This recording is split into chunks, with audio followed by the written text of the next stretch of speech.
It's not a question, but to bring your mind to some of the issues that our foreign service officers go through. I advise that you take a very close look at that. There's an issue in one of the neighboring countries. I don't want to mention it, very, very sensitive before us, that I'll be discussing with you. You need to support your minister, look at the affairs of our foreign service officers. They go through a lot. Some of them life-threatening, and we must look at it. Secondly, if I heard you right, I stand to be corrected. Are you, in a way, saying that we should make things flexible for nationals, African Americans, and non-Ghanaians to acquire citizenship of Ghana and to bring into this country the investment that we require? I just want to be clear on that before I ask my question. Thank you, Chairman. When I made that comment or statement, I was referring at this point in time strictly to our Ghanaian nationals who are outside, not non-Ghanaian nationals. Thank you. Well, that's very clear because I chair the subsidiary legislation committee, and before us are some proposals to increase the fees for non-Ghanaians, African Americans who want to acquire Ghanaian citizenship. And it's increased. The proposal is between $10,000 to $25,000. And you must also show proof that you are coming into the country to invest not less than $250,000. So those are some of the things that we'll be considering on Monday at the committee. That's why I asked you, but it has nothing to do with you. But I wish you well. You are one of my very good friends in the House, and you've exhibited tenacity and courage, and we're all behind you to support my good friend and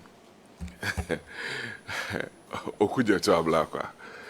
But don't be tweeting at 2 a.m. on oral stuff. Thank you. Thank you, my brother. Thank you, Chairman.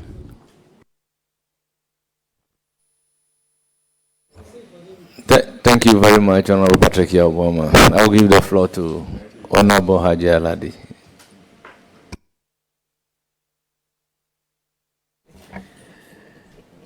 Thank you, Chairman. My brother, congratulations. Thank you, my sister. Your appointment is well deserved. I think I had the courage, but I don't have your type of courage. But I know where it is coming from. Continue to have that courage. You are going to be the Deputy Minister for Foreign Affairs, and the one you are going to deputize is someone who is so open, very open. He says it as it is. And I also saw that in you, even before you won the Assin North supposed by-election that we came for. So I know you are going to be able to work. What will you do specifically to support your minister? I just want one thing. I don't want more than two. Just one. One thing you will do to support your minister, because you have seen it all, to ensure that our people who are being deported, especially from the US, they are supported by our own parents. See, all these rules and regulations are in place, but if we don't apply enforcement, we're not going to get anywhere. So that is one area that I'm going to add my strength to the ministry to make sure that we don't take enforcement for granted. Thank you. Any further question? Thank you, Mr. Chair. The nominee, your experience, having lived in Canada for so many years. I mean, Canada, US have a lot of things in common. And quite recently, Ghana is having a bit of challenge between the diplomatic relations between Ghana and US, which has even resulted in some 3 months visa and then single entry and all that. This requires a deep, high-level diplomatic engagement. Having known you, your experience traveling afar and all this one, how do you blend your experience to support your minister to deal with some of these challenges that we are having with our US-Ghana relations? Thank you, Chairman. I believe most of these bilateral relationships, Ghana and the U.S. had a common understanding of a 5-year visa, that if an American citizen was coming here, he would get 5-year duration of a visa and vice versa. Unfortunately, as we all know, there's been some nationalistic administration with Trump's presidency, which is affecting a lot of issues. And I personally believe that with some diplomacy, because this has not been anything official presented to the government of Ghana as yet. So we are just going. And also admonish that, I mean, your composure and your temperament would be a good blend to your minister, so that at least the ministry will have some very cool atmosphere around the ministry. I would want to congratulate you once again and wish you well. The committee would also be willing and ready to help you perform. Thank you. Thank you, Chairman, and I want to thank my colleague here. Thank you. I will give the floor to Honorable Seidu. Dapla, yes, Vice Chairman, Foreign Affairs Committee.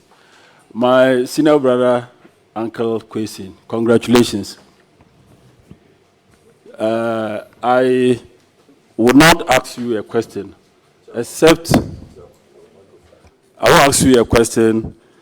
to commend you for your determination and tenacity to hold the fort since you veered into the political arena of Mother Ghana.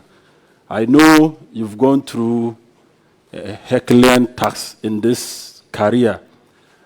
I have been very close to you and have interacted with you. I know you are going into the ministry to support your boss to deliver the mandate of Ghana's foreign policy. And I have no doubt that if you get the blessings of this committee, you will deliver. You will give that support to the Honorable Ablakwa. The two of you, I know you can gel very well. So for me, it's just to say that God will give you the energy, the resilience to support your... Honorable Vanderpoy.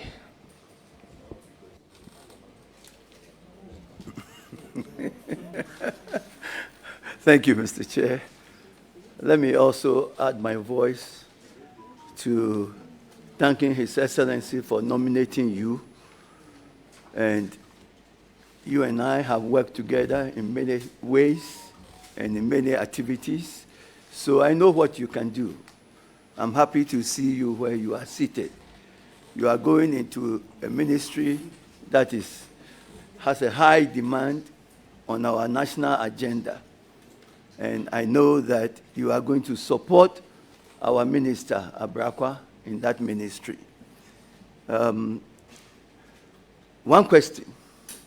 I want you to take the opportunity to assure this committee of your readiness and your support to the minister to ensure that he delivers the agenda of moving Ghana's image to the highest level.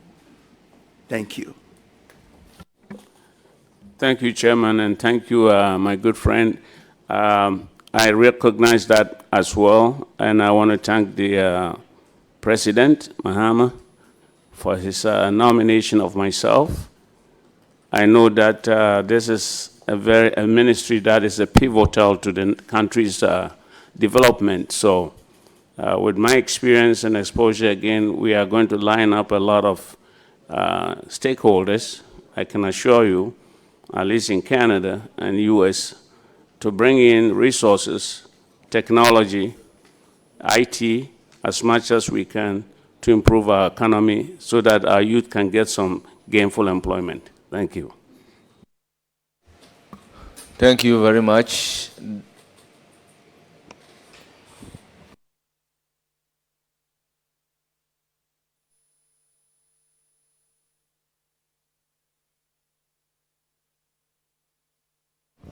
Yes, Honorable Aliklim Akurugu, you have the floor.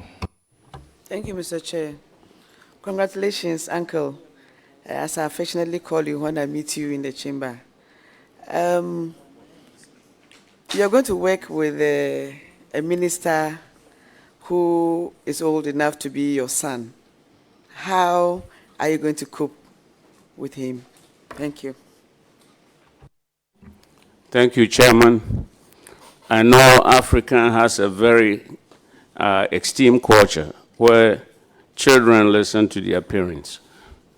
So I'm hoping, and I'm sure and I'm certain that Minister Blakwa and I, as I said earlier, have a relationship that dates back since 2021. And we are going to continue with our relationship and make sure, because you see, when he succeeds, I succeed. So we're going to succeed together. Thank you. Any further question? Thank you. Yes, please. I'm told, or I've heard, that other countries, including Nigeria, our neighboring country, anytime they apply for visas in foreign embassies and they are not accepted, the monies are refunded.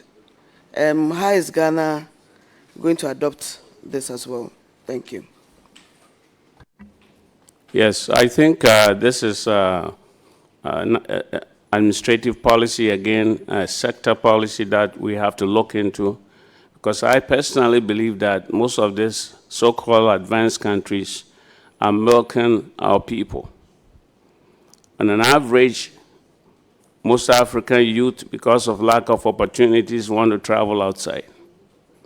A visa is not cheap. Even just the application form alone is about $160, which could be a month or 2 months' pay for some of our youth on a labor. And this means these embassies are collecting this money and denying almost 90% to 95% of them. We have to find a way to streamline this to save youth the money. Most of these countries are using that as a revenue to support their embassies. And if we don't know that, we think that, oh, they're rich countries, so they're able to afford to set up embassies. That's not the case. Most of the revenues are coming from us to support their embassies, and we've got to find a way to put an end to that. Thank you. And I work with my minister to make sure any policy that we put together will be the visionary Dr. Kwame Nkrumah Sajifo. When we got independence, he puts a country in a line, you are more stable, because policies and systems and ideologies keep changing with population growth and challenges in managing communities all the same. So to be non-aligned is the best, I think, and so Ghana answer is we're still non-aligned for what I know. But also I will work with Minister Blakwa to make sure that that is the direction of the government that we are. Of course, I cannot part from government policies, but if there's a need for me